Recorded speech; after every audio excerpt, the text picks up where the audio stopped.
Hello everyone, अस्सलाम वालेकुम। मैं हूँ home maker Ruhi. Welcome back to my channel. जैसे कि आज फ्राइडे है और हर फ्राइडे मैं अल्लाह के 99 नेम्स में से कुछ नामों के मतलब आपको बताती हूँ, उनके मायने आपको बताती हूँ। तो बस जी, आज भी मैं आपको 3 नामों के मायने बताऊँगी जो बेहद खूबसूरत हैं और अल्लाह का ज़िक्र है साथ साथ उनके। तो बस जी, लेट्स स्टार्ट इट। हम शुरू करते हैं आज का व्लॉग। अल्लाह के 99 नेम्स में से एक खूबसूरत नाम है अल वदूद। अल वदूद मतलब बेहद मोहब्बत करने वाला। जितना भी प्यार आप अपने माँ बाप से, भाई बहन से, अपने दोस्तों से करते हैं या अपने लाइफ पार्टनर से करते हैं, अपने बच्चों से करते हैं, ये सब मोहब्बत की एक झलक है। बस ये मोहब्बत की एक बिल्कुल हल्की सी छोटी सी झलक है, जबकि आप इन सब से कितना ज़्यादा प्यार करते हैं, कितनी मोहब्बत करते हैं कि आप इन सब के बिना अपनी ज़िंदगी को इमेजिन भी नहीं कर पाते हैं। मतलब आप अपने बच्चों के बिना, अपने लाइफ पार्टनर के बिना हो या अपने माँ बाप के बिना, इनमें से किसी के बिना भी अपनी लाइफ को इमेजिन नहीं कर पाते। होता है ना ऐसा कि हम भी सोचते हैं कि ये नहीं होगा तो हम कैसे जिएंगे, है ना। कितनी मोहब्बत करते हैं हम इन रिश्तों से भी, जबकि ये सारे रिश्तों की मोहब्बत अल्लाह ने हमारे दिल में डाली होती है। इतना प्यार, इतनी मोहब्बत, ये सब अल्लाह ने तो हमारे दिल में डाली होती है, जभी तो हम इन सब रिश्तों से इतनी मोहब्बत कर पाते हैं। अल्लाह ने हर रिश्ते की मोहब्बत दी है। तो सोचिए, जब मोहब्बत की झलक ऐसी हो सकती है तो जिसने मोहब्बत को बनाया है वो कैसा होगा, कितना खूबसूरत होगा, कितनी मोहब्बत करने वाला होगा, कितना रहम दिल होगा जिसने मोहब्बत को बनाया होगा। और वो कौन है? वो है हमारा अल्लाह, मतलब अल वदूद। अल वदूद का मतलब है बेहद मोहब्बत करने वाला। अल्लाह अपनी हर मखलूक से मोहब्बत करता है। अपनी हर छोटी बड़ी मखलूक है, जो भी चीज़ है, अल्लाह ने जिस चीज़ को भी बनाया उसकी हर चीज़ से मोहब्बत करता है अल्लाह। और अल्लाह की हर मखलूक अपने अल्लाह से मोहब्बत करती है। तो अल्लाह मोहब्बत का ख़जाना नहीं बल्कि ख़जाना बनाने वाला है। तो सोचिए कि वो कितनी मोहब्बत से भरा होगा। बस ये जान लीजिए कि इस पूरी कायनात में अल्लाह के सिवा आपसे कोई भी इतनी मोहब्बत नहीं कर सकता जितनी मोहब्बत आपसे अल्लाह करता है। ठीक है ना।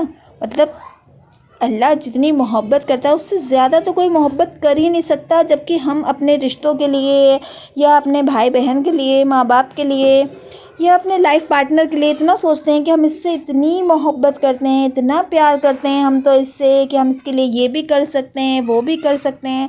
मतलब सब कुछ हम उन पे लुटाने को, करने को, अपने रिश्तों पर, अपनों के लिए तैयार रहते हैं, क्योंकि हम उनसे मोहब्बत करते हैं।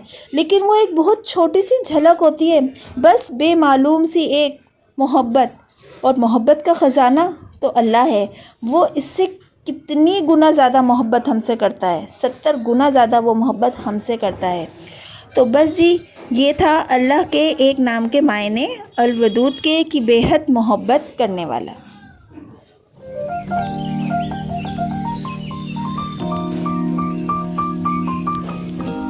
अल्लाह के नामों में से 2 नाम हैं अल गफ़्फ़ार, अल गफ़ूर। अल गफ़्फ़ार, अल गफ़ूर, जिसका मतलब है माफ़ करने वाला और बख्शने वाला। अल्लाह माफ़ करने वालों को पसंद करता है, बेहद पसंद करता है। उसे सज़ा देने का कोई शौक़ नहीं। अल्लाह को कोई पसंद नहीं है कि वो हमें सज़ाएं देगा या हमें गुनाहों के तले दबाएगा। अल्लाह को ऐसा कोई शौक़ नहीं है। अल्लाह हमारे गुनाहों को माफ़ करता है, बल्कि, है ना, वो हमारे गुनाहों को जानता है, समझता है, लेकिन फिर भी उन्हें माफ़ कर देता है और उन्हें दुनिया से छुपाता भी है, पोशीदा रखता है उन्हें वो अल्लाह से। ऐसे कितने गुनाह होते हैं जो हम अकेले में करते हैं, किसी को पता ही नहीं होता, जाने अनजाने में न जाने कितने गुनाह हो जाते हैं हमसे। अल्लाह फिर भी उनको दुनिया के सामने एक्सपोज कभी नहीं करता, हमेशा पोशीदा रखता है, हमेशा छुपाए रखता है। अल्लाह हमारे ऊपर इतना रहम फरमाता है कि हमारे गुनाहों को इतना छुपाता है, बेहद हमें पसंद करता है। अल्लाह कभी भी वो हमें सज़ा देना नहीं चाहता, बल्कि वो तो इस इंतज़ार में रहता है कि कब कब आप उससे अपने गुनाहों की माफ़ी मांगें और वो उन्हें ऐसे मिटा दे कि जैसे आपने कभी वो गुनाह किए ही ना हो। आप कब उससे अपने गुनाहों की माफ़ी मांग लें और वो उनको ऐसे मिटा दे जैसे कभी वो गुनाह हमने किए ही ना हो। मतलब वो उनको ऐसे ख़त्म कर देगा उन सब गुनाहों को माफ़ी मांगने से जैसे कि वो हमने कभी किए ही नहीं थे, हम कोई गुनाहगार थे ही नहीं। क्योंकि अल्लाह माफ़ करने वालों को पसंद करता है। तो आप भी किसी को माफ़ करने में ज़्यादा देर ना किया करें और दूसरों की गलती को दरगुजर कर दिया करें, उन्हें माफ़ कर दिया करें, है ना। कई बार हम सोचकर ये मायूस हो जाते हैं कि हमने तो बहुत गुनाह किए हुए हैं, हम तो बहुत गुनहगार बंदे हैं, है ना। अल्लाह के सामने क्या मुंह दिखाएंगे, हम क्या करें, किस तरीके से माफ़ी मांगें हैं हम अल्लाह से। हमने तो इतने गुनाह किए हुए हैं कि अल्लाह पता नहीं हमें माफ़ करेगा या नहीं करेगा। नहीं, ऐसा नहीं है। ये शैतान की ट्रिक है हमें फंसाने की। वो ही ये वसवसे ना हमारे दिल दिमाग में डाल देता है, क्योंकि वो जानता है कि जब भी हम अपने गुनाहों की तौबा करेंगे, अल्लाह से माफ़ी मांगेंगे, तो वो हमें फ़ौरन माफ़ कर देगा। और अल्लाह के माफ़ करने में शैतान की क्या है, हार है। शैतान तो हार जाएगा, वो फिर हमें गुनाहों की तरफ कैसे लेके जाएगा। वो तो यही चाहता है कि बस हम गुनाह करते रहें, शर्मिंदा होते रहें और फिर गुनाह करते रहें, ये सोचकर कि हमने तो बहुत सारे गुनाह कर रखे हैं, जब एक गुनाह कर लिया तो अब और भी गुनाह कर लेते हैं, अब तो हम गुनहगार बन ही चुके हैं, है ना। वो हमें तौबा नहीं करने देता, वो हमें माफ़ी नहीं मांगने देता, हमारे दिल दिमाग को इतना ज़्यादा परेशान कर देता है, इतने वसवसे डाल देता है हमारे अंदर कि बस हम यही सोचते रहते हैं कि हम तो इतने गुनहगार बंदे हैं, अब हम तो बस जी अब तो गुनाहों में गिर गए, तो अब और गुनाह करते रहते हैं और गुनाह करते रहते हैं, और भी ज़्यादा हमें गुनाहों की तरफ ले जाता है वो ये बताकर करके कि हम बहुत गुनहगार बंदे हैं और बस जी अब तो बस गुनाह ही गुनाह रह गए हैं, तो माफ़ी तो मिलने से रही अब हमें, है ना।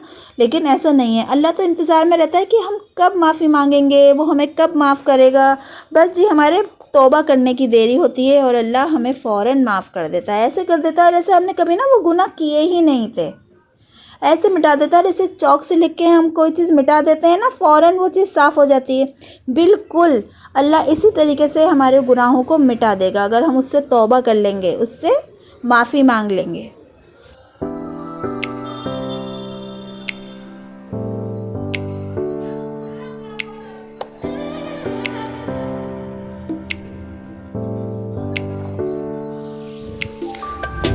अल्लाह से कभी भी मायूस मत होइएगा, वो बहुत रहम करने वाला है, माफ़ करने वाला है, बख्शने वाला है। मतलब वो बहुत ही अल-गफ़्फ़ार और अल-गफ़ूर है। तो ये मायने थे जी जो मैंने आपको बताए आज 3 नामों के। उम्मीद करती हूँ आपको अच्छे से समझ में आ गए होंगे, है ना।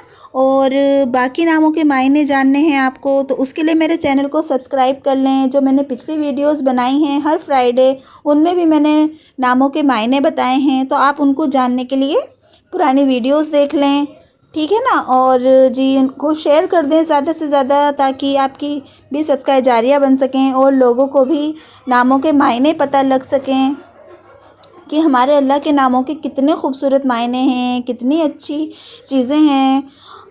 बस जी ज़्यादा से ज़्यादा इसे शेयर कर दें इस वीडियो को, और चैनल को ज़रूर सब्सक्राइब कर दें।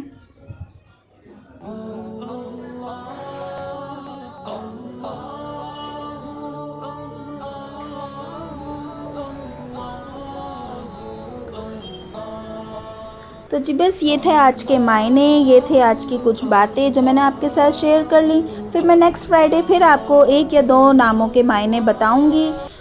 जब तक के लिए आप वीडियो को लाइक और चैनल को सब्सक्राइब कर दीजिए। मैं फिर मिलूँगी आपसे नेक्स्ट वीडियो में, नेक्स्ट व्लॉग में किसी अच्छे से टॉपिक के साथ जिस पर हम बातें करेंगे, डिस्कस करेंगे, अच्छे से बातों को समझेंगे, समझाएंगे और बेहतर तरीके से उसे समझने की कोशिश करेंगे। तो जी बस चलती हूँ, दुआओं में याद रखिएगा। मैं फिर मिलूँगी, जब तक के लिए अल्लाह हाफ़िज़।